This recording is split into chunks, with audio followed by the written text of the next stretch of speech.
ஜெபம் செய்வோம். எங்கள் அன்பின் பரலோக பிதாவே, கர்த்தராகிய இயேசு கிறிஸ்துவின் மூலம் உம்மண்டலே வருகிறோம். இந்த நாளிலே ஆண்டவரே,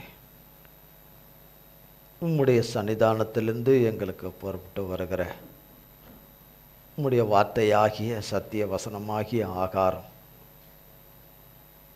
இந்த ஆகாரத்தை உடையவராகிய எங்கள் பிதாகுமாரன் பரிசுத்த ஆவியானவராய் மூவராய் ஒன்றாய் இருக்கிற எங்கள் இயேசு மகாராஜாவினிடத்தில் இருக்கிறது. வார்த்தையாகிய தேவனே, வார்த்தையாகிய இரட்சகரே, வார்த்தையாகிய ஆவியானவரே, என் தந்தையே, நீர் தந்த பரிசுத்த ஆவியானவராகிய சத்திய ஆவியானவர் மூலமாய் சகல சத்தியத்துக்குள்ளும் பாவத்தை கண்டித்து எங்களை ஆண்டவரே நீதியின் சத்தியத்தின் பாதையில் எங்களை நடத்துகிற பரிசுத்த ஆவியானவர் தாமே இந்த நாளிலே வழிநடத்தும்படியாய், ஆராதனை வேளையிலே வழிநடத்தும்படியாய் ஆண்டவரே, வார்த்தை எங்களுக்கு ஆவியானவர் எங்களுக்கு வேதத்திலிருந்து எடுத்து தரும்படியாய், வேதத்தின் சத்தியத்தை சத்தியமாக எங்களுக்கு எடுத்து உரைக்கிற தகப்பனாகிய ஆவியானவரை ஆண்டவராகிய இயேசு கிறிஸ்துவின் நாமத்தினாலே பாதம் பணிந்து அழைக்கிறோம். வாரும் ஆவியானவரே, தகப்பனே, உம்மை பாதம் பணிந்து அழைக்கிறோம். வருவீராக, வருவீராக, பொறுப்படுத்திக் கொள்வீராக. வேளையும் நேரத்தையும் பொறுப்படுத்திக் கொள்ளும். மண்ணோட்டை மறைத்து கொள்ளும். மாம்சமும் இரத்தமும் வேதத்தினீர் கொடாதவைகளும் புறம்பானவைகளும் ஒன்றும் ஆண்டவரே என்னிலே ஒரு காலமும் ஒருபோதும் காணக்கூடாதபடி ஆட்டுக்குட்டியானவராகிய இயேசு கிறிஸ்துவின் நாமத்தின் அக்கினினாலும் இரத்தத்தின் அக்கினினாலே என்னிலே சுட்டரிக்கப்பட்டு போவதாக. தந்தையே, உம்முடைய நாமமும் இரத்தமும் வார்த்தையும் உம்முடைய வசனமும் உம்முடைய அபிஷேகமும் உம்முடைய கிருபா வரங்களும் உம்முடைய சாரமும் சத்துவமும் உம்முடைய சாயலும் ஆண்டவரே, உம்முடைய வல்லமையும் பலனும் உம்முடைய மன்னிப்பும் கிருபையும் இரக்கமும் தயவும் உம்முடைய ஒளியும் வெளிச்சமும் நித்திய ஜீவ ஒளியும் ஆண்டவரே, உம்முடைய அக்கினியும் என்னையும் உம்முடைய பிள்ளைகளையும் லைவில் இணைந்திருக்கிற யாவரையும் ஆட்கொள்வதாக, ஆளுகை செய்வதாக. நீங்காத உம்முடைய பிரசன்னத்தினால் எங்களை நிரப்பி ஆண்டு கொள்ளும். எங்கள் திரியேக தேவனாகிய எங்கள் பிதாகுமாரன் பரிசுத்த ஆவியானவராய் ஒன்றாயிருக்கிற எங்கள் இயேசு மகாராஜாவுடைய நாமம் மட்டுமே, ஆடுகளின் பிரதான மெய்ப்பனாகிய சர்வ ஜீவனுக்கு அதிபதியாகிய எங்கள் இயேசு கிறிஸ்துவின் நாமம் மட்டுமே மகிமைப்படுவதாக. இயேசு கிறிஸ்துவின் மூலம் ஜெபிக்கிறோம் பிதாவே. ஆமேன், ஆமேன், ஆமேன். கர்த்தருடைய நாமத்திற்கு ஸ்தோத்திரம். கர்த்தராகிய தேவன் அவருடைய செயல்களில் எல்லாம் அதிசயமானவர். உமது செயல் எல்லாம் அதிசயமானவைகள். உமதுனா கர்த்தர், உமது கர்த்தருடைய செயல்கள் எல்லாம் அதிசயமானவைகள். கர்த்தருடைய செயல்கள் எல்லாம் அதிசயமானவைகள். அது எந்தெந்த விதத்தில் அது அதிசயமானதாக இருக்குமோ, கர்த்தருடைய நன்மையையும் கர்த்தருடைய கிருபையின் ஆசீர்வாதத்தையும் கர்த்தருடைய கிருபையினுடைய மீட்பையும் கர்த்தருடைய கிருபையினுடைய விடுதலையையும் சுதந்திரித்து கொள்ளும்போது தான் தெரியும் அவருடைய அற்புதமான செயல்கள். அவருடைய அற்புதமான செயல்கள் அப்பொழுதுதான் தெரியும். அவர் வார்த்தை மட்டும் நமக்கு கொடுக்கப்படலைன்னா, அவருடைய வாக்கு நமக்கு கொடுக்கப்படலைன்னா, அவருடைய வாக்கு நமக்கு கொடுக்கப்படலைன்னா நம் வாழ்வில் யார் என்ன வார்த்தையை சொல்லியிருந்தாலும், ஒருவேளை அது நன்மைக்கேற்ற விதமாக நம் பார்வையிலே காணப்படுகிற விதத்திலே சொல்லியிருந்தாலும் அவைகள் ஒருபோதும் ஒரு காலமும் நிறைவேற போகிறதில்லை. அதுபோல் நாம் வேண்டாத வார்த்தைகளை தான் ஒரு நாளிலே அநேகவற்றை கேட்குறோம். நாம் அமைதியாய் நாம் மட்டுமே இருந்தாலும் நமக்குள்ளே வேண்டாத எண்ணங்களும் வேண்டாத நினைவுகளும் தோற்றங்களும் வந்து நம்மை நிரப்புகிறது. நாம் தேவனோடு கூட இருந்தால் கிறிஸ்துவுக்கு ஏற்ற சிந்தைகள் உண்டாகும். இல்லை என்றால் சாத்தான் மனுஷர்களை அனுப்பிக்கிட்டே இருப்பான். யாரோ தெரியாதவங்களை யாரும் அனுப்ப மாட்டான். எல்லாம் சொந்தக்காரனை தான் அனுப்புவான், அறிமுகமானவங்கள தான் அனுப்புவான். அனுப்பிக்கிட்டே இருப்பான் நம்ம தேவனுடைய தொடர்பை துண்டிக்கிறதுக்கு, தேவனோடு இருக்கிற தொடர்பை துண்டிக்கிறது. என்ன, தேவன் சொன்னபடியே அவர் குறித்த நாளில் செய்வார் என்பது இருக்கக்கூடாது. நம் இருதயத்தின் மனசின் ஆழத்தில் அது இருக்கக்கூடாது. அதுதான் உயிர் நாடி. நம் தேவனோடு ஒன்றாய் இணைக்கிறது. தேவன் நமக்கு செய்வார் என்று சொல்வது தான் தேவனோடு நம்ம இணைக்கிறது. தேவனுக்கும் நமக்கும் இடையில இருக்கிற ஒரு பாலம், அவர் மீது வைத்திருக்கிற நம்பிக்கை, அவரை சார்ந்திருக்கிறது, அவரை பற்றி இருக்கிறது. அவர் செய்வார், அவர் சொன்னபடி. வெறும் பணத்துக்கு மட்டுமல்ல செய்வார் என்றது. கடன் பிரச்சனையை மட்டும் அவர் எடுத்து போடுறது, கடன் பிரச்சனையை அழிக்கிறதுக்கு மட்டும் கர்த்தர் இல்லை, எல்லாவற்றுக்கும் கர்த்தர் வேணும்.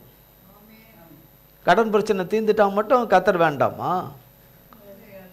வேண்டாமா? சுகத்துக்கு வேண்டாமா? ஆரோக்கியத்துக்கு வேண்டாமா? வேற கடனை தவிர வேற பிரச்சனையே கிடையாதா உலகத்தில்? 100ல் அது 1, மீதி 99 இருக்குது. அது யார் தீர்க்கிறது? நம்மளை கடைசி வரைக்கும் பொறுத்து சகித்து தீர்க்கணுமே கர்த்தர்.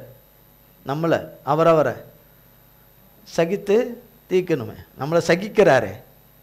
நம்ம எவ்வளவு சூப்பராக இருக்கிறோன்னு அவருக்கு நல்லா தெரியுமே. நம்ம எவ்வளோ சூப்பராக இருக்கிறோன்னு, எவ்வளோ சூப்பராக யோசிக்கிறோம், எவ்வளோ சூப்பராக திங்கிங் பண்ணுறோம், எவ்வளோ சூப்பராக யோசிக்கிறோம், எவ்வளோ சூப்பராக நடக்கிறோம், எவ்வளோ சூப்பராக கர்த்தரை நம்ம தொழுது கொள்கிறோம், எவ்வளோ சூப்பராக நம்ம வேதம் வாசிக்கிறோம், எவ்வளோ சூப்பராக ஜெபம் பண்ணுறோம், எவ்வளோ சூப்பராக கருத்தாக ஜெபம் பண்ணுறோம். அதுவும் கருத்தாக தேவனுக்கு ஏற்றபடி எப்படி ஜெபம் பண்ணுறோம், ஆவியில் எப்படி ஜெபம் பண்ணுறோம், தேவனோடு கூட ஒருமனப்பட்டு எப்படி ஜெபம் பண்ணுறோம், தேவன் சொல்கிறபடி எப்படி ஜெபம் பண்ணுறோம், தேவன் சொல்லுகிறபடி நம்ம எப்படி செய்கிறோம் நடக்கிறோம், எல்லாமே அவர் பார்க்குறாரு.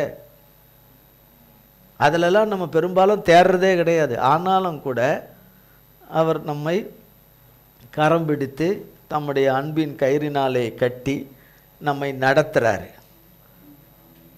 மனுஷர் நடந்து கொள்வது போல அவர் நடந்து கொள்வதும் இல்லை, மனுஷர் மாறி போவது போல அவர் மாறி போகிறவரும் அல்ல, மனுஷர் மனம் மாறி போகிறவரை போல அவர் மனம் மாறி போகிறவரும் அல்ல, மனம் மாறி போகிறவரும் அல்ல, விட்டு போகிறவரும் அல்ல, சொன்ன வார்த்தையை நான் சொல்லலைன்னு சொல்லுகிறவரும் அல்ல. நாம் கூட சொன்ன வார்த்தையை சொல்லலைன்னு சொல்லிவிடுவோம், தேவனுடைய வார்த்தையை சொல்லுகிறவர்கள் கூட தேவன் சொல்லலைன்னு கூட சொல்லிவிடுவோம். ஆனால் தேவன் சொன்னதை சொல்லலைன்னு சொல்ல மாட்டார். தேவன் தான் சொன்னதை சொல்லலைன்னு சொல்ல மாட்டார். சொன்ன இப்போ என்ன அப்படின்னு கேட்கவும் மாட்டார்.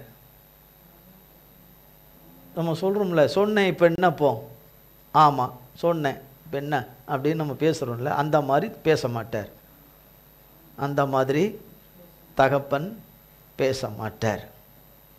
நீ எப்படின்னா இருந்துட்டு போ அப்படின்னு சொல்கிறது போல சொல்ல மாட்டார். அதுவும் பாடு, எனக்கும் அதுக்கும் சம்மந்தம் இல்லை அப்படின்னு சொல்லவும் மாட்டார். நீ பட்டு தான் தீரணும்னு, அழிந்து தான் தீரணும், நீ அழிஞ்சு தான் தீரணும்னு சொல்லவும் மாட்டார்.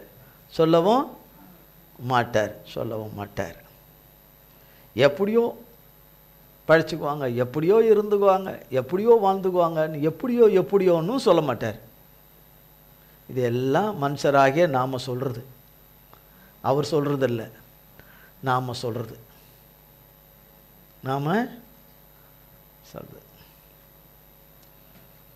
எரேமியாவின் புஸ்தகம், எரேமியா 33ஆம் அதிகாரம் 19ஆம் வசனம்.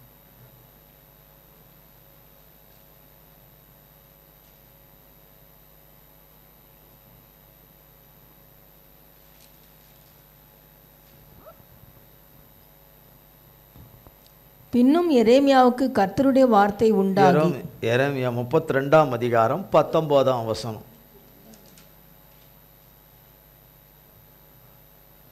யோசனையிலே பெரியவரும் செயலிலே வல்லவருமாயிருக்கிறீர், அவனவனுக்கு அவனுடைய வழிக்கு தக்கதாகவும் அவனவனுடைய கிரியைகளின் பலனுக்கு தக்கதாகவும் அளிக்கும்படி உம்முடைய கண்கள் மனுபுத்திரருடைய எல்லா வழிகளின் மேலும் நோக்கமாயிருக்கின்றன.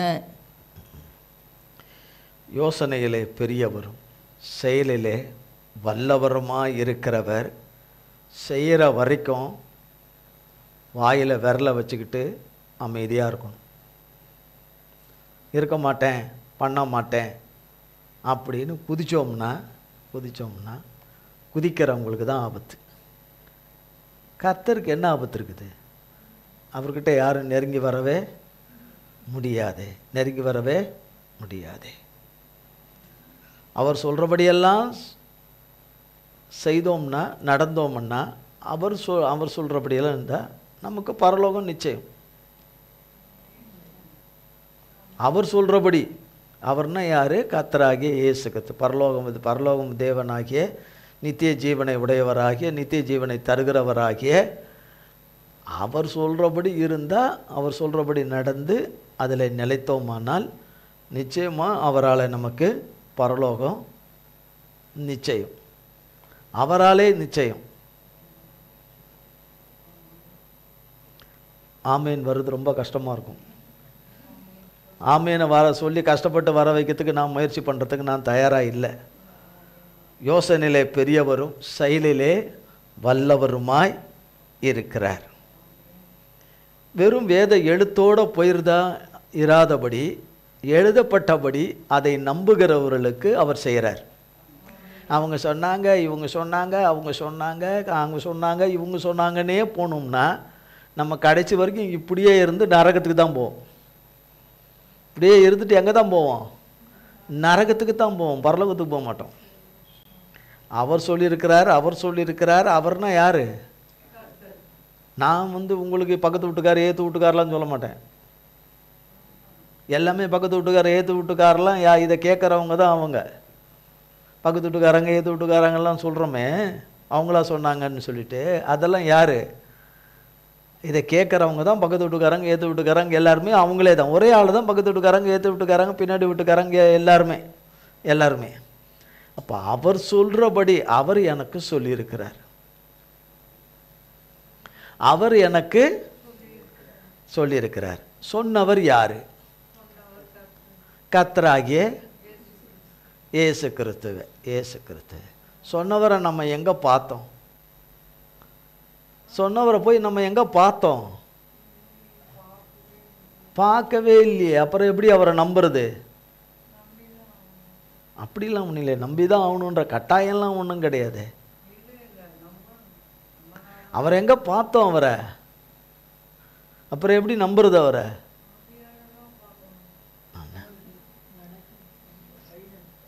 இல்லையா? இப்போ நமக்கு ஆட்டம் காணுதில்ல? ஆட்டம் காணலை. அப்போ ஸ்டெடியாக தான் இருக்கிறோம். ஸ்டெடியாக தான் இருக்கிறீங்க. இப்போ ஸ்டெடியாக தான் இருக்கிறீங்க. இல்லை, ஸ்டெடியாக தான் இருக்கிறீங்க. அப்போ ஸ்டெடியாக இருந்தால் சரி, ஸ்டெடியாக இருக்கீங்க. பார்ப்போமே கொஞ்ச நேரம். ஸ்டெடியாக இருக்கீங்களா இல்லையா? ஸ்டெடியாக நாம் இருக்கிறோமா இல்லையான்னு ஆண்டவருக்கு நல்லா தெரியும்.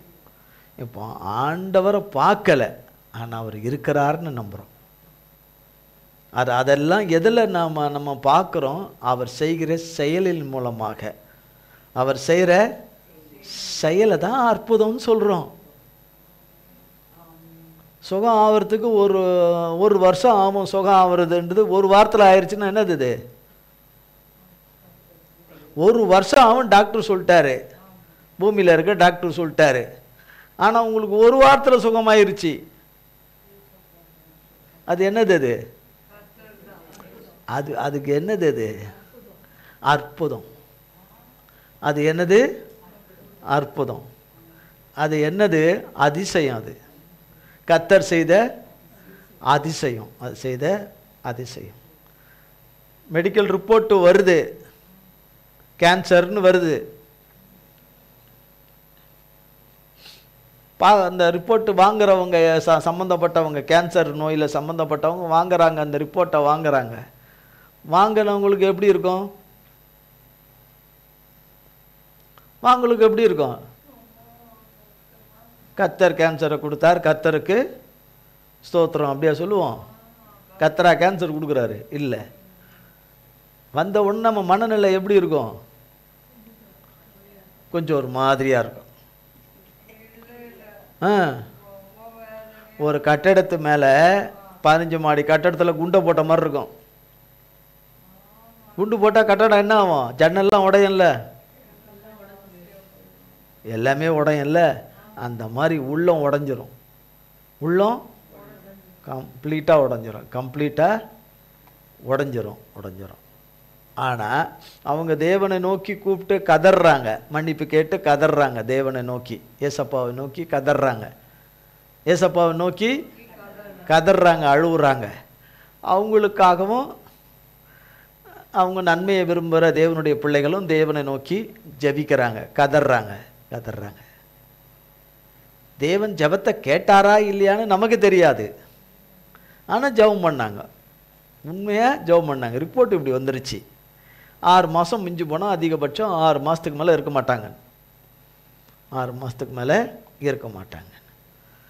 ஆனால் கொஞ்ச நாட்கள் கழித்த பிறகு இன்னொரு ரிப்போர்ட், அதே மாதிரி இன்னொரு ரிப்போர்ட்டு, தேவ ஆலோசனைப்படி இன்னொரு ரிப்போர்ட் எடுக்கும்போது அதில் கேன்சர் இல்லைன்னு வருது. இந்த மாதிரி கர்த்தர் நிறைய செய்கிறார். ஒரு நாளைக்கு டெய்லி எவ்வளோ பேருக்கு பூமியில் செஞ்சுக்கிட்டு தான் இருக்கிறார். நமக்கு தெரியல, நமக்கு தெரிஞ்சது ஏதோ 1-2 தான், தெரியாதது கோடிக்கணக்கில் இருக்குது, செஞ்சுக்கிட்டே தான் இருக்கிறாரு. நமக்கு செய்யலை, இங்கே செய்யன்னு தாமதிக்கிறதுனால தேவன் இன்னும் யாருக்குமே செய்யலைன்னா இல்லை, செஞ்சுக்கிட்டு தான் இருக்கிறார். செஞ்சுக்கிட்டு தான், நன்மை செஞ்சுக்கிட்டு தான் இருக்கிறார், அற்புதங்களை செஞ்சுக்கிட்டு தான் இருக்கிறார், அதிசயங்களை செஞ்சுக்கிட்டு தான் இருக்கிறாரு. அவர் வார்த்தையை நிறைவேற்றிக்கிட்டு தான் இருக்கிறார். அவர் மகத்துவத்தை வல்லமையை காமிச்சிக்கிட்டு தான் இருக்கிறாரு. அந்த ரிப்போர்ட் வந்துருச்சு. யார் தலை பிச்சுக்கும்? இப்போ டாக்டரும் ரிப்போர்ட் எடுத்தவன் தலையும் பிச்சுக்கும். தப்பாக எடுத்துட்டோமா, சரியாக பண்ணலையா, இன்னொரு முறை வேணாலும் திருப்பி இன்னொரு இதில் பார்ப்போம் அப்படின்னு திருப்பியும் அதுலேயும் பார்க்கும்போது இல்லைன்னு சொல்லி வரும்போது, அப்போ எல்லாரும் ஏகதேசம் ஒப்புக்கொள்ள வேண்டியது என்னன்னு வருது? நீங்கள் ஆராதிக்கிற தேவன், நீங்கள் நம்பி இருக்கிற தேவன், நீங்கள் நம்பி இருந்த தேவன் உங்களை இந்த கேன்சர் என்கிற கொடிய நோயிலிருந்து உங்களை விடுவிச்சிட்டாரு. என்னென்ன? விடுவிச்சிட்டார். இதுக்கு விடுவிக்கிறதுக்கு முன்னாடி இந்த டெஸ்ட்டை, கேன்சர் வந்தவங்க ஒரு ஐஸ்வர்யவானாக இருக்கிறாங்கன்னு வச்சுக்கோங்க. இப்போ அவங்க டாக்டர் சொல்லிட்டாங்க 6 மாதம் இருப்பானுன்னு சொல்லிட்டாங்க. இப்போ டாக்டர்கிட்ட சொல்கிறாங்க, எனக்கும் வயதும் குறைவு, இன்னும் கொஞ்சம் காலம் இருக்க வேண்டியிருக்கு, பிள்ளைகளுக்கு கடமையெல்லாம் செய்ய வேண்டியதெல்லாம் இருக்குது, என்ன குறைஞ்சபட்சம் ரொம்பலாம் இல்லை கூட ஒரு 10 வருஷத்துலேருந்து ஒரு 15 வருஷம் வாழ வைக்கிறதுக்கு என்ன பண்ண முடியுமோ பண்ணுங்க, உங்களுக்கு எத்தனை கோடி வேணாலும் அடுக்கிறேன் உங்கள் டேபிள் மேலே அப்படின்னா டாக்டர் என்ன சொல்வார்?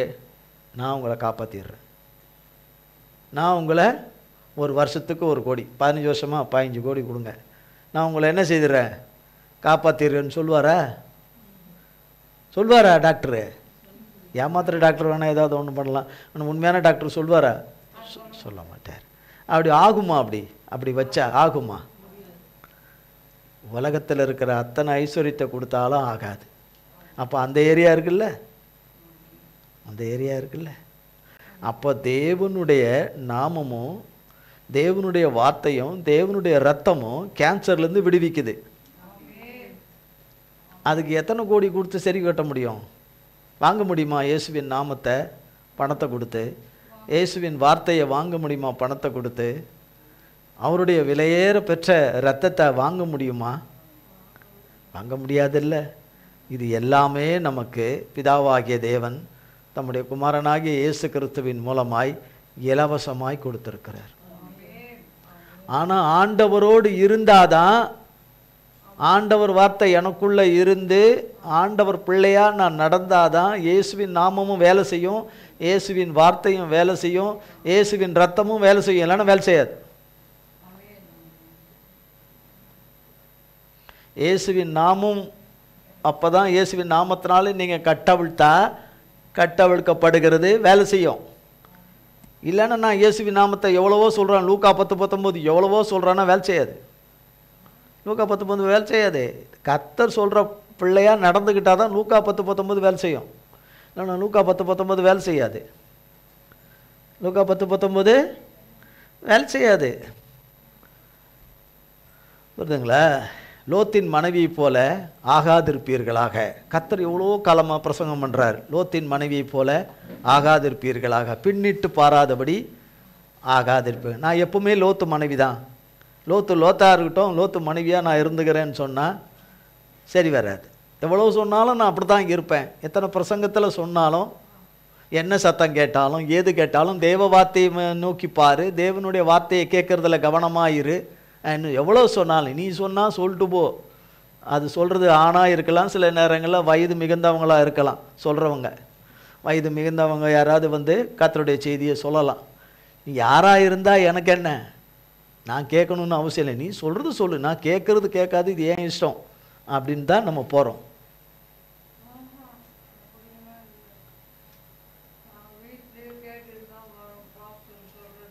நம்ம நம்ம நம்ம கேட்டா நம்ம கேட்குறது உண்மை அப்படின்னா அது நாம இல்லை. இப்போ நம்ம கேட்குறோம், இப்போ குடிக்கிறவனே அப்படின்னா குடிக்கிறவங்களுக்கு தானே அது தெரியும், அது அவங்க குடிக்கிறாங்களா இல்லையான்னு. குடிக்காதவங்க நான் குடிக்கலன்னு சொல்லிக்கிட்டு இருந்த குடிக்கிறவங்களுக்கு தான் என்ன தெரியும், குடிக்கிறேன்னு தெரியும்.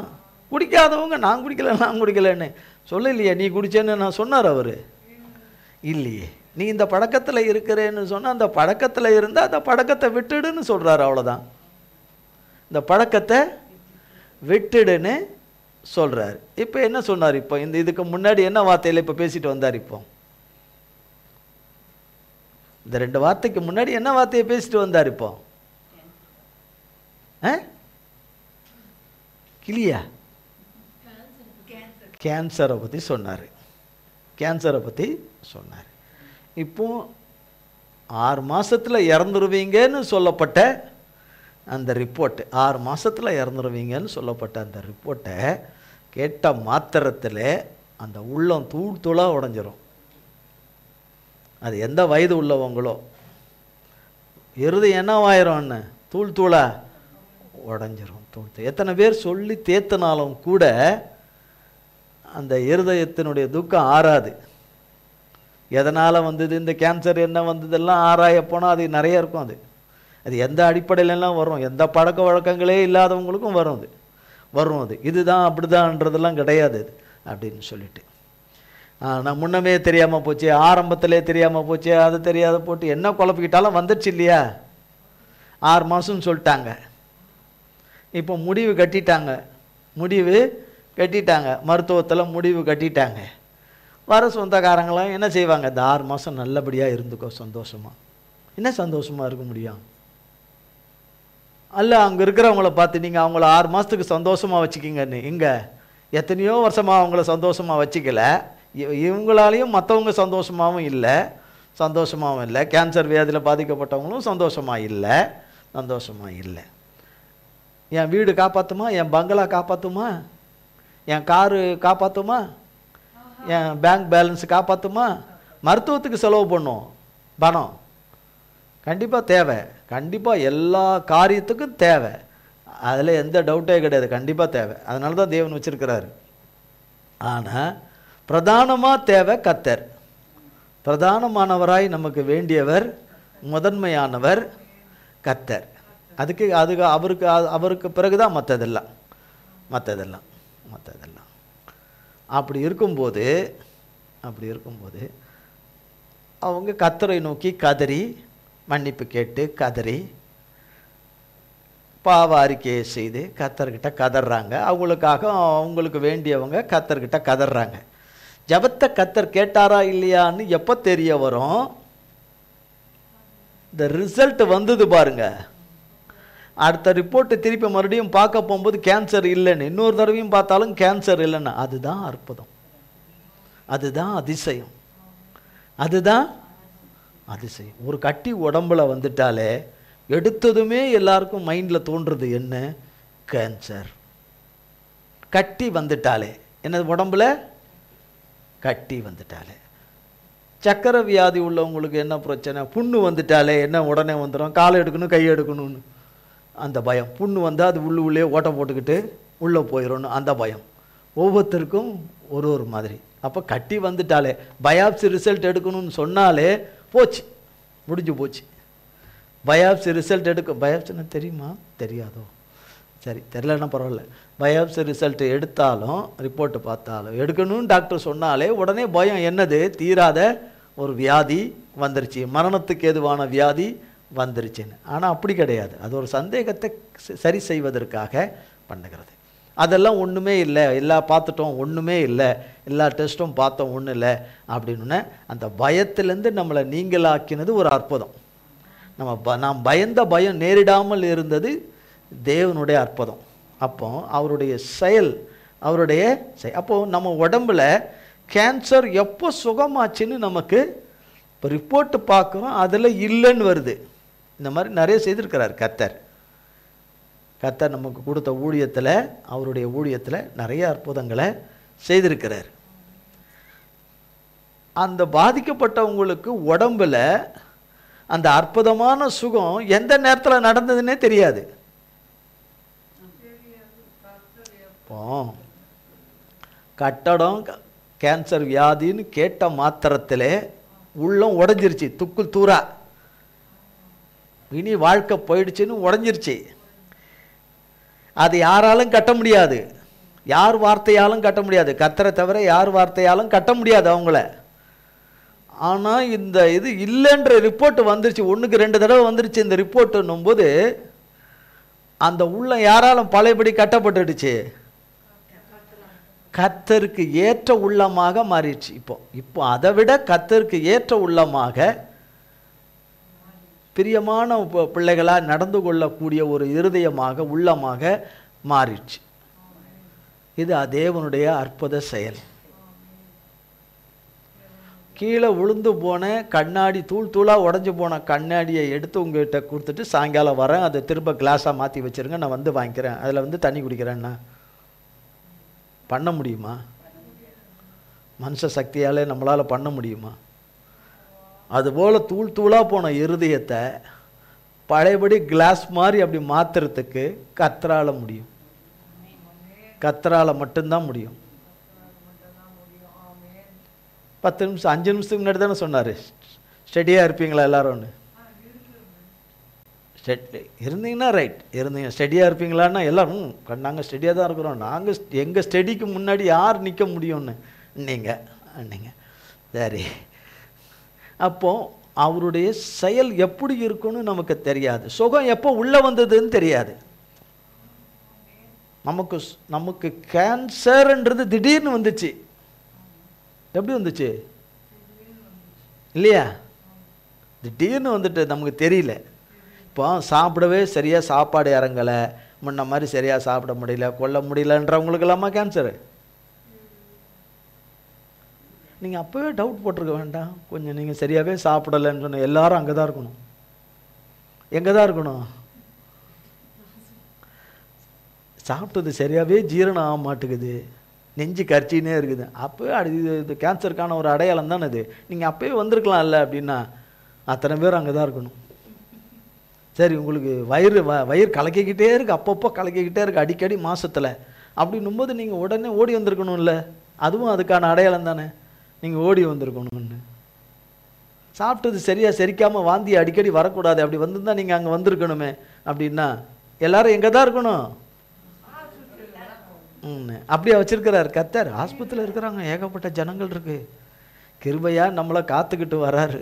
எத்தனையோ பேர் ஆண்டவருடைய பிள்ளைங்க, நல்ல பிள்ளைங்க தான், ஆனால் ஆஸ்பத்திரியில் கடந்து அவதிப்படுகிற பிள்ளைகள், வேதனைப்படுகிற பிள்ளைங்க, தவிக்கிற பிள்ளைங்க, மரணத்தில் போராடுற பிள்ளைங்க நிறைய பேர் இருக்கிறாங்க. கர்த்தர் அவங்களுக்கு கிருபை பாராட்டி அவங்கள விடுவிப்பாராக. அப்போ சடுதியாக வந்துருச்சு உள்ள இது இந்த அறிவிப்பு, என்னன்னு, உனக்கு இந்த மாதிரி கேன்சர்னு. அதுபோல் அது எப்படி சடிதியாக வந்ததோ, கர்த்தரை நம்பி இருக்கிறவங்களுக்கும் சடிதியாக உள்ளே வந்து கேன்சர் இல்லைன்னு வந்துடும், கேன்சர் இல்லைன்னு வந்துடும். அப்போ நம்ம உள்ளத்தை உடைச்சிட்ட காரியம், நம்ம உள்ளத்தை தூளாக்கிட்ட காரியங்களை திரும்ப வந்து தேவனுடைய நற்செய்தி, தேவனுடைய நற்செயல்கள், தேவனுடைய நல்ல கிரியைகள் நமக்குள்ள, தேவனுடைய அற்புத வல்லமைகள் நமக்குள்ளே வரும்போது அதுவும் சடிதியாக வந்துடும். அப்போ நம்மகிட்ட கேன்சர்ன்றது சொல்லிட்டா வந்துச்சு, நமக்கு தெரியாமலே உள்ள உருவாக்கிட்டு இருந்திருக்குல்ல இல்லையா? இப்போ இப்போ நல்லா வரேன் கவனிங்க, இதுக்கே இவ்வளோ நேரம் ஆகிப்போச்சு, 25 நிமிஷம் கிட்ட, இதுக்கு சொல்கிறதுக்கே 25 நிமிஷம் ஆகிப்போச்சு. இப்போ உள்ள ஒன்று உருவாகிட்டு இருக்கும் போதே சம்பந்தப்பட்ட பெண்ணோ ஆணுக்கோ, ஒரு பெண்ணுக்கு அது ஒரு மகளுக்கு அது உருவாகிட்டு இருக்குதுன்னா அந்த மகளுக்கு தெரியல, அல்லது ஒரு கணவன் யாரோ ஒருத்தர் இருக்கிறார் அவருக்கு உருவாகிட்டு இருக்குன்னாலும் தெரியல. அது என்னன்னா ஒரு முத்துன ஓரளவுக்கு ஸ்டேஜ் வந்தவருக்கு தான் தெரியுமா அது அப்படின்னு சொல்கிறாங்க. அது எவ்வளோ தூரம் நமக்கு அதனுடைய ஆராய்ச்சியினுடைய இது தெரியாது. ஆனால் ஒரு ஸ்டேஜ் வந்தவுடனே தான் தெரிய வரும்னு, சரியா வரும். அப்போ இது உள்ள உருவாகிறது யாருக்கு தெரியும்? கர்த்தருக்கு தெரியும். யாருக்கு தெரியும்? கர்த்தருக்கு தெரியும். அப்போ கர்த்தருடைய பிள்ளையா இருப்போமானால், கர்த்தருடைய பிள்ளைகளிலே யாரோ ஒருத்தர் வச்சுக்குவோமே, யாரோ ஒருத்தருக்கு அப்படி இருக்குது அப்படின்னா அது யாருக்கு தெரியும்? கர்த்தருக்கு மிக நன்றாக தெரியும். அது எப்போ அது உள்ள வந்து உருவாச்சுன்றதும் தெரியும். அது எப்போ வந்து வெடிக்கும்னு அவருக்கு தெரியும். இது இந்த வியாதின்னு சொல்லி வெளியரங்கமாக வந்து வெடிக்கும்னு அவருக்கு தெரியும். அவருக்கு தெரியும். தெரியுமா தெரியாத? ஆனால் மெடிக்கல் ரிப்போர்ட்டுக்கு போகும்போது தான் நமக்கு தெரியுது என்னென்னு. அது சம்மந்தமானவங்களுக்கு தெரியுது. என்னென்னு தெரியுது? கேன்சர்னு தெரியுது. என்னென்னு தெரியுது? கேன்சர்னு தெரியுது. இப்போ கர்த்தர் கர்த்தர்கிட்ட இப்போ அவங்க ஜெபிக்கிறாங்க, கதறாங்க. அந்த பிள்ளைங்க, பாதிக்கப்பட்ட பிள்ளையாரோ அவங்க கதறாங்க. இப்போ கர்த்தர் ஜெபத்தை கேட்டுட்டாரா இல்லையான்னு இவங்களுக்கு தெரியாது. ஜெபத்தை கேட்ட தேவன் அவங்களுக்கு கேட்ட மாத்திரத்திலே சுகத்தை உள்ளே கொடுத்துட்டாரு. உள்ளே கொடுத்தது சுகத்தை கொடுத்ததும் யாருக்கு தெரியாது? பாதிக்கப்பட்டவங்களுக்கும் தெரியாது.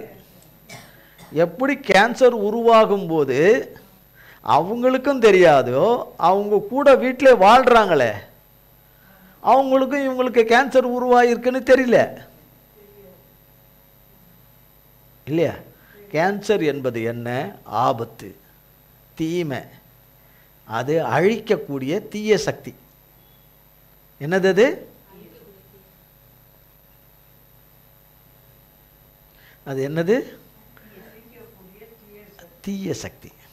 அது ஆபத்து, அது தீமை. எந்த மனுஷனுக்குள்ள இருக்குதோ அவனை அழிக்கிற ஒரு தீய சக்தி. அது தீய சக்தி. அது உள்ள உருவாகும் போது, உருவாகி யாருக்கு உருவாகிட்டு இருக்கோ அவங்களுக்கு அது தெரியல. அவங்களோடு கூடவே வாழ்றவங்களுக்கும் தெரியல. அவங்க வீட்டுக்குள்ள இருக்கிற மற்றவர்களுக்கும் யாருக்கும் தெரியல. அவங்களுக்கே தெரியலன்னா மற்றவங்களுக்கு எப்படி தெரியும்? இல்லையா? அவங்க வீட்டுக்கு வந்து காதில் வந்து பேசிட்டு போகிறாங்களே, காதில் வந்து பேசி ஒருத்தவங்க பாதிக்கப்பட்டிருக்காங்க, அவங்களுக்கு உறவு யாருமே இருக்க மாட்டாங்களா? இருப்பாங்கல்ல. சும்மாவே சொல்ல வேணாம். அவங்க தான் இது எடுத்துன்னு வரவங்க, நெருப்பு எடுத்துன்னு வரவங்க. என்ன எடுத்துன்னு வரவங்க? நெருப்பு எடுத்துன்னு வரவங்க, நெருப்பத்தை வைக்கிறவங்க. வந்து வந்து வந்து வந்து வந்து வந்து பற்ற வைக்கிறவங்க அவங்க வருவாங்க. இவங்களுக்கு எல்லாருக்கும் பற்ற வச்சுட்டு தான் போக தெரியுமே தவிர அதுக்குள்ளே இருக்கிற அந்த தீய சக்தியை அழிக்க முடியாது. காரணம் என்ன? ஒன்று, அழிக்கிறதுக்கு அவங்களுக்கு சக்தி கிடையாது, அவங்களுக்கு அந்த பலன் கிடையாது, அந்த வல்லம் அவங்களுக்கு கிடையாது. ஒன்று அவங்களுக்கு கிடையாது. இன்னொன்று என்னன்னா, இவங்களே பெரும்பாலோர் இவங்களே ஒரு தீய சக்தி தான். பற்ற வைக்க வர்றாங்கல்ல, அவங்களே உனக்கு ஒரு தீய சக்தி தான். தீய சக்தி தான். பொய்யை சொல்கிறதும், விசுவாசத்தை வேரோட பிடுங்கி போடுறதும், தேவன் மேலே வச்சிருக்கிற நம்பிக்கையிலிருந்து நம்ம வெளியே உழணும்னு செய்கிறதும், தேவனை விட்டு பிரிக்கிற காரியத்தை என்ன செய்யணுமோ அதை செய்கிற வேலையாக செய்வாங்க. என்ன பண்ணுறது? நீ எப்படிலாம் நல்லா இருந்தா தெரியுமா? நீ எல்லாம் இப்போ எவ்வளோ அழகாக இருப்ப. சே, அதெல்லாம் நான் நினச்சி வீட்டில் ஏற்கனவே அவங்க தூளாக கண்ணாடி தூளாக கிடக்கிறாங்க. இப்போ மிக்சியில் போட்டு அரைக்கிறதுக்கு வந்திருக்காங்க. இப்போ எதை மிக்சியில் போடுறது? நம்ம தேங்காய் தானே மிக்சியில் போடுவோம், மிளகா தானே மிக்சியில் போடுவோம், நம்ம என்ன இதை தானே மிக்சியில் போடுவோம். இது என்ன கண்ணாடி தூளை மிக்சியில் போடுறாங்களேன்னு கண்ணாடி துண்டை எடுத்து எதில் போடுறாங்க? வர்றவங்க. அதை இன்பமாக காது கொடுத்து கேட்குறோம். நம்ம காப்பி குடிச்சிட்டு பேசலாமா? முதல்ல எதுக்கு? பற்ற வைக்கிறவங்களுக்கு என்னது? பொன்வீட்டா, ஹார்லிக்ஸ் உங்களுக்கு சொல்லிட்டு வாங்க உட்காந்து சொல்லிட்டு, டிஃபன் வேண்டாம் சொல்லட்டுமா, தோசை வேண்டாம் சொல்லட்டுமா? எங்கள் வீட்டுக்கு வந்தவங்கள சாப்பிடாம நாங்கள் விட்டதில்லை, காப்பி கொடுக்காம விட்டதே இல்லை, பச்சை தண்ணி கூட கொடுக்காம விட்டதே கிடையாது. வாங்க வரீங்களா, உட்காருங்க, உட்காந்து பேசுங்க. அவங்க என்ன பண்ணி விடுறாங்க எல்லாரும்? அப்போ பற்ற வைக்கிறதையே வாங்கிக்கிட்டு பத்தின்னு எரிஞ்சிக்கினே இருந்தா கேன்சரை விட இது மோசமானது. இந்த செவி கொடுக்குற தன்மை, இப்படி கேட்டு அதன்படி நடக்கிறது கேன்சர் வியாதியை விட மோசமான தீய கிரியை, தீய சக்தி, தீய இது. அப்போ இதெல்லாம் சொல்கிறவங்கெல்லாம் சொல்லுவாங்க, ஆனால் நான் அவங்களால எதையும் செய்ய முடியாது, இதைத்தான் செஞ்சுட்டு போவாங்க. பற்ற வச்சுட்டு இன்னும் இருதயம் தேவன் மேலே நம்பிக்கை வைக்க முடியாமல், தேவ வார்த்தையில் நம்பிக்கை முடியாமல், தேவன் நம்ம மன்னித்து காப்பாற்றுவார், தூக்கி எடுப்பார், நிலை நிறுத்துவார் என்கிற நம்பிக்கையை சீர்குலைக்கிறவர் தான் வருவார்கள். நீ காத்திருக்கிறதெல்லாம் வேஸ்ட்டு. உன்னை எப்பயோ ஏமாற்றி ஆல்வா போட்டாங்க, உன்னை எப்பயோ ஆல்வா போட்டாங்க, எப்பயோ இது பண்ணிட்டாங்க, எப்பயோ உனக்கு இதை பண்ணிட்டாங்க எல்லாம் சொல்லிட்டு தேவன் நன்மை செய்ய வரும்போது சொன்னவங்க எங்கே இருப்பாங்க? பொய் சொன்னவங்க எங்கே இருப்பாங்க? தேவன் நன்மை செஞ்சிட்டாரு, தேவன் நன்மை செஞ்சிட்டார், எங்கே இருப்பாங்க? பொய் சொன்னவங்க, பற்ற வச்சவங்க எங்கே இருப்பாங்க? அவங்கவுங்க இடத்துல இருப்பாங்க. நான் பற்ற வச்சு விட்டா நீ ஏன் வாங்கிக்கின? நான் பொய்ய ஊதுன்னு ஊதுன, நீ ஏன் வாங்கிக்கின? அது நீ வாங்கிக்கிட்ட, அதுக்கு நான் என்ன பண்ணுறது? என்ன பண்ணுறது? நான் என்ன பண்ணுறது அப்படின்னு அவங்க போயிடுவாங்க. அப்போ வாங்கினவங்க தான் பாடு அனுபவிக்கணும். பொய்யை வாங்கினாங்கல்ல, ஊதனதை வாங்கினாங்கல்ல, பற்ற வச்சதை வாங்கினாங்கல்ல, அவங்க நல்லா அனுபவிக்கணும். அவங்க நல்லா, நான் உங்கள் பிள்ளை தானே ஆண்டவரே, நான் உங்கள் பிள்ளை தானே ஆண்டவரேன்னு. உன்னை யார் பற்ற வச்சதை வாங்கன்னு சொன்னான்? ஊதனதை யார் வாங்க சொன்னான்? சாத்தான் ஊதி விட்டதெல்லாம் நீயே வாங்கின. அவன் வருவான், மனுஷ வடிவில் வருவான். தேவன் ஒரு நன்மையை எப்போ அந்த நன்மையை தரணும்னு அவருக்கு தெரியும், அவருக்கு தெரியும், அவருக்கு தெரியும். உயிரோடு இருக்கும்போதே தரல, செத்த பிறகா தருவார், செத்த பிறகா தருவார். அப்படின்னா நம்ம தேவனை காட்டிலும் பெரிய ஆளுங்களா? தேவனை காட்டிலும் முன்னாடியே உண்டாயிட்டோமா? இல்லை தேவனை காட்டிலும் அறிவாளிங்களா? அறிவாளிங்களா? அறிவாளிங்களா இல்லையா? இப்போ தராட்டி அவர் எப்போ தந்து என்ன பிரயோஜனம்? அப்போ வேற யார் தருவா? அவர் இந்த சுகத்தை தராமல் வேற யார் தருவா? அவர் இந்த விடுதலையை தராமல் யார் தருவா? அவர் இந்த சீட்டை, காலேஜ் சீட்டை தராமல் யார் தருவா? அவர் யார் இந்த ஸ்காலர்ஷிப்பை தராமல் வேற யார் தருவா? என் நோயை நீக்க அவர் நீக்காமல் வேற யார் நீக்குவா? நீக்குகிற ஔஷதர் யார் இருக்காங்க? சுகமாக்குறவர் இந்த பூமியில யார் இருக்கா? அவரை தவிர, கர்த்தரை தவிர வேற யாரும் இந்த உலகத்தில் கிடையாது. அப்போ உனக்கு இந்த இது எப்போ வரும்னே தெரியாது. இந்த ஒரு கொடூர வியாதிகள் என்பது, நம்ம சொல்றது ஒரு கேன்சர், வியாதிகளில் எவ்வளவோ இருக்குது, எவ்வளவோ இருக்குது. அப்போ கர்த்தர் அதில் அற்புதமான சுகத்தை அந்த கொடுக்கும்போது அந்த வியாதி வந்தவங்களுக்கு எப்போ வியாதி வந்ததுன்னு தெரியாது. அது போல கர்த்தருடைய சுகமும் சடீதியில் வரும், சடீதில் சுகம் வரும். அதுபோல் கர்த்தரை நாம் எதிர்பார்த்திருக்கிற ஒவ்வொரு காரியத்துக்கும் நாம் எதிர்பார்க்காத வேலையில் வரும். அதை நம்புறவங்களுக்கு மட்டும்தான் வரும். நம்புறேன்னு பொய் சொல்லிக்கிட்டு இருக்கிறவங்க, நம்புறேன்னு வாயில் சொல்லிட்டு உள்ள நம்பாமல் இருக்கிறவங்களுக்கு வராது, நிச்சயமாக வராது. அவரை நம்புகிறவங்களுக்கு மட்டும்தான் வரும், நம்புகிறவங்களுக்கு மட்டும்தான். அப்படி தானே வேதவசனமே சொல்லுது, நம்புகிறவங்களுக்கு தானே தேவன் சொல்லி வச்சிருக்கிறாரே வரும் என்று. மத்தேயு எழுதின சுவிசேஷம் 14ஆம் அதிகாரம். மத்தேயு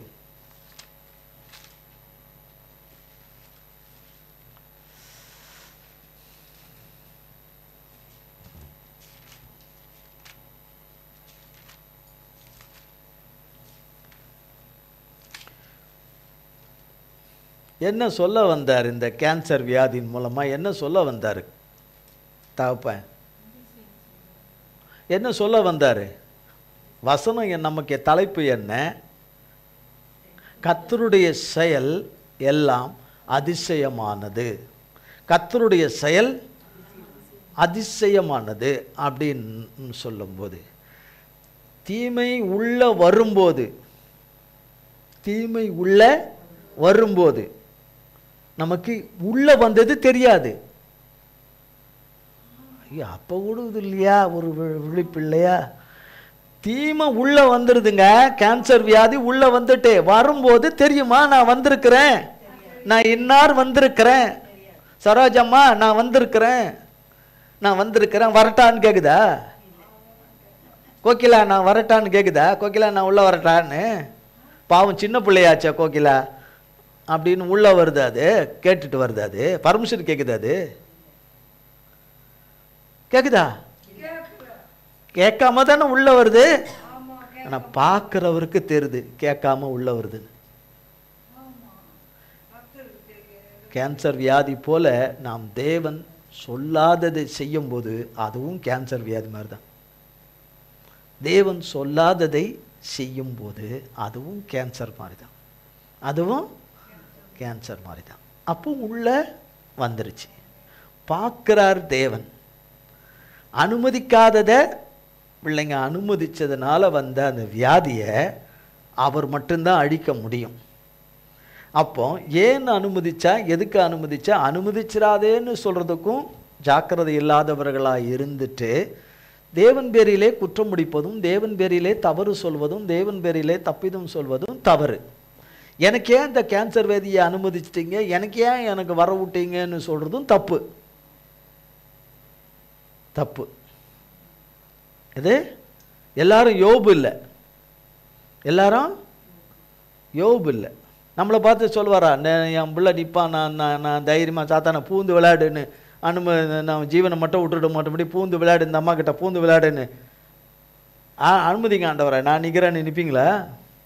துண்டை காணும், துணியை காணணும், ஒரே ஓட்டமாக நீங்களாச்சு யாராச்சு எனக்கு எதுக்குன்னு ஒரே ஓட்டமாக ஓடிவிடுவோம். அப்போ நமக்கு தெரியாமல் உள்ள வந்தது தெரியாது. அதுபோல் கர்த்தரெடுத்த விழுந்து சர்வசாஷ்டாங்கமாய் விழுந்து அவருடைய மன்னிப்புக்கும் இரக்கத்துக்கும் கெஞ்சும் போது அது எப்படி வந்தது, எப்படி தெரியாமல் போச்சோ, அது இருந்து உள்ளே வந்தது எப்படி நமக்கு தெரியாமல் போச்சோ, போனதும் தெரியாமல் போயிடும்.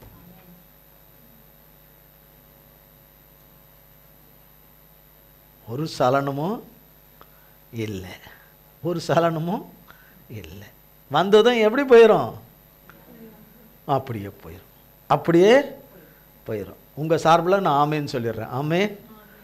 உங்கள் சார்பில் நீங்கள் சொல்ல வேண்டாம், உங்கள் சார்பில் நான் சொல்லிடுறேன். என் சார்பிலும் உங்கள் சார்பிலும் நான் ஆமேன்னு தாப்பங்கிட்ட ஆமேன்னு சொல்லிடுறேன். ஆமேன் 3 தடவை ஆமேன்னு சொல்லிடுறேன்.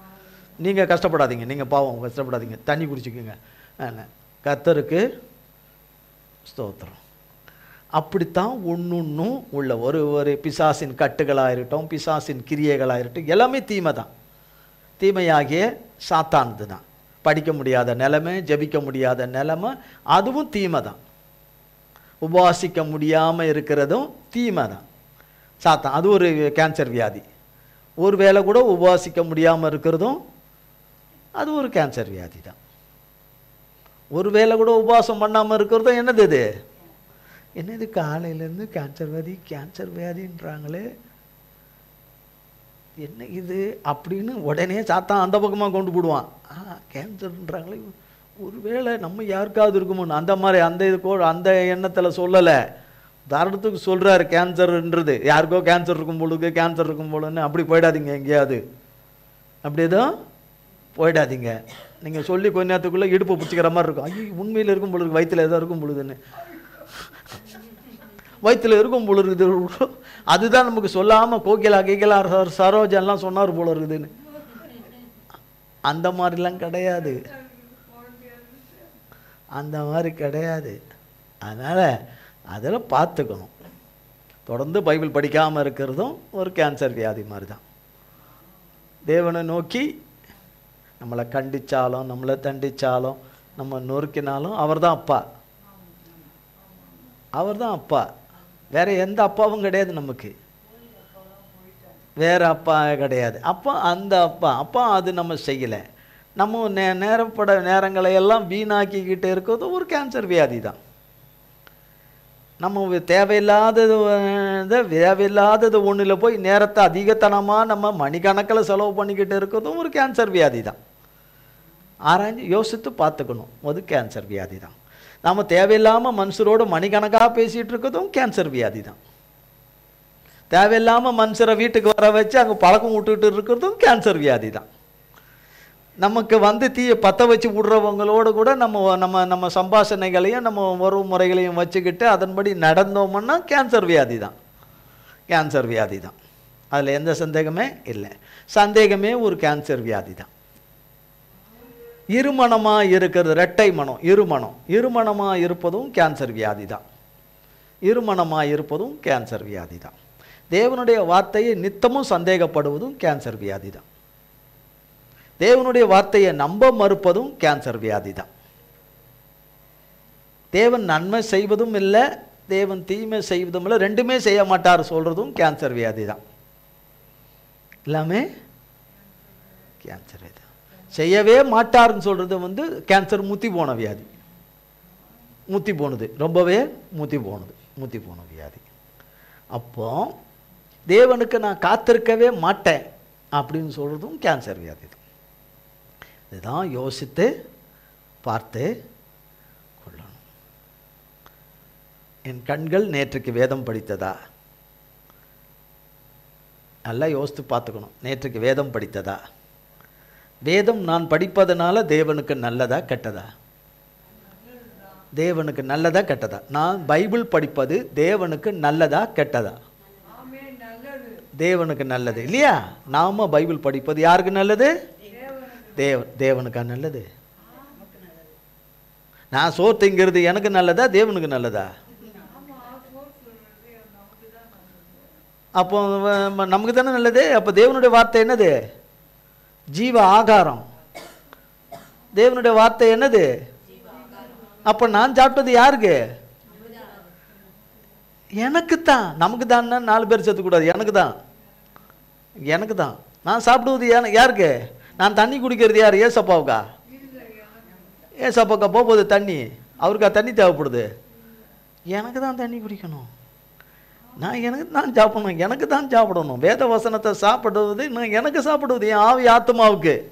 என் ஆவி ஆத்மாவுக்கு ஆகாரம் வேண்டாமா? அப்போ தேவனுடைய வார்த்தை தானே ஆகாரம். அப்போ அது எதுவுமே இல்லாம பலனே இல்லை, சோர்வுனா சோர்வு, டயர்ட்னா டயர்டு, தூக்கம்னா தூக்கம், ஒண்ணுமே பண்ண முடியல அப்படின்னா எப்படி பண்ண முடியும்? என்ன இல்லை? ஆகாரம் இல்லை. ஏங்க சாப்பிடாத ஒரு 4 நாளில் சாப்பிடல எப்படி இருப்பான் மனுஷன்? தண்ணியே குடிக்கல 2 நாளாக செத்துருவான். 1 வாரம் 2 நாள் தண்ணி குடிக்கல, 3 நாள் தொடர்ந்து ஒரு சொட்டு கூட தண்ணி குடிக்கலான்னு செத்து விடுவோம். அப்பவும் ஜெபமும் தேவனுடைய வார்த்தையை வாசிப்பது தேவனுடைய ஆகாரம், ஜெபிப்பது தேவனுடைய ஜீவ தண்ணீரை குடிக்கிறது. ஜெபித்தா தேவனால வழி உண்டாகும். நம்ம வழியை சரி பண்ணி நமக்கு வழி உண்டாகும். அப்போ இதெல்லாம் நான் சரியா செய்ய மாட்டேன், பண்ண மாட்டேன். நான் தேவனுக்காக பைபிள் படிக்கிறேன், தேவனுக்காக ஜெபம் பண்றேன்றது வீணு. எனக்கு நன்மை உண்டாக தான் நான் ஜெபம் பண்ணணும். என்னன்னு அவரவருக்கு நன்மை உண்டாக வேதம் வாசிக்கணும், ஜெபிக்கணும், தேவனோட உறவு முறையில் இருக்கணும். உறவு முறையில் இருக்கணும். இல்லைன்னா வேஸ்ட். புரியுது இல்லையா சொல்றது? வார்த்தைகள் இல்லையா? அப்போ நான் இது எதுவுமே பண்ணாமல் வெறும் லூக்கா 10:19 சொல்லிட்டு வந்துட்டான், ஒரு 7 தடவை சொல்லிட்டு வந்துட்டான்னா. ஆனால் நான் வாய்க்கடியே பேசுவேன், நான் வாய்ப்படியே சிந்திப்பேன், கேட்பார் பேச்சை கேட்பேன், நான் நடந்துக்குவேன், கொள்ளுவேன், அதை பண்ணுவேன், ஆர்ப்பாட்டம் பண்ணுவேன், நான் என்ன வேணால் நடப்பேன்னா லூக்கா 10:19 சொல்லு சொல்லு சொல்லு வேலை செய்யாது முதல்ல சொல்லிட்டேன். அப்படிலாம் நடந்துக்கிட்டா லூக்கா 10:19 என்ன செய்யாது? வேலை செய்யாது.